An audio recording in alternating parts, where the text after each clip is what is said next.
Hi all, இன்றைக்கி ஒரு recipe video பார்க்கலாம். இன்றைக்கி பார்க்க போகிற ரெசிபி வெண்டைக்காய் புளிக்குழம்பு. தேவையான அளவு புளி எடுத்துக்கலாம், புளி ஊற வச்சுக்கலாம்.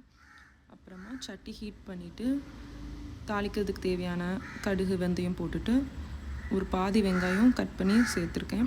அது கூட தாளிக்கிறது கொஞ்சம் கருவேப்பிலை, அதுக்கப்புறமா தக்காளியும் ஆட் பண்ணிக்கலாம். இந்த ஸ்டேஜில் ஆட் பண்ணிக்கலாம். ஆட் பண்ணிவிட்டு நல்லா வதக்கிடலாம். வதக்கி நல்லா மசிஞ்சு வரணும். தக்காளி மசிஞ்சதுக்கப்புறமா இந்த மாதிரி க்யூபாக கட் பண்ண வெண்டைக்காவை அதில் ஆட் பண்ணிக்கணும். ஆட் பண்ணதுக்கப்புறமா கொஞ்சமாக சால்ட்டு, தேவையான அளவு உப்பு, அதையும் ஆட் பண்ணதுக்கப்புறமா அடுப்பு நல்லா ஹை ஃப்ளேமில் வச்சுக்கணும். வச்சதுக்கப்புறமா ஸ்பீடாக கிண்டணும்.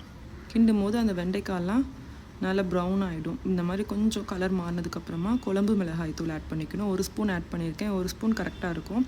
ஆட் பண்ணதுக்கப்புறமா கரைச்சி வச்ச புளி தண்ணி அதையும் ஆட் பண்ணிக்கணும். இன்க்ரீடியன்ஸ் எல்லாம் ஆட் பண்ணியாச்சு. தேவையான அளவு தண்ணி மட்டும் ஊற்றிட்டு நல்லா கொதிக்க வைக்கணும். ஒரு 15 மினிட்ஸ் கொதிச்சிட்டா குழம்பு ரெடி ஆகிடும். அவ்வளோதான், வெண்டைக்காய் புளி குழம்பு ரெடி. நெக்ஸ்ட் vlogல பார்க்கலாம். பாய்.